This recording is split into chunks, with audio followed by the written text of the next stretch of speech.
النهارده هعمل تحدي. شوف 50 ريال يعني تقريبا 700 جنيه. هتجيب ايه من السوبر ماركت؟ اول حاجه انا اجيب نص كيلو لحم ب 240 كده.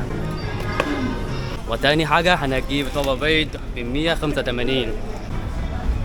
بعدين اجيب لتر حليب ب 38 و100 جرام شاي ب 23. يلا.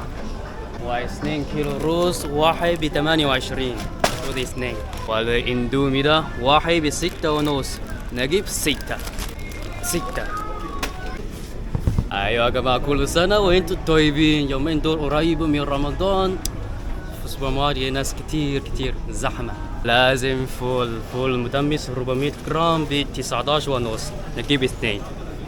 اشتريت حاجات كتير. هنجيب ايه تاني؟ لسه معانا فلوس.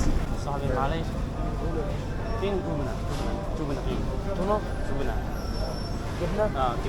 جبنة في الثلاجات. ايوه يا جماعه، هو جبنة ولا جبنة؟ ايوه جبنة 250 جرام واحد ب 21.5. نجيب 2.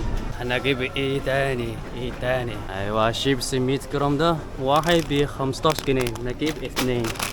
يا رب كده تقريبا خلاص. يلا نشوف كاش هو كام بالظبط.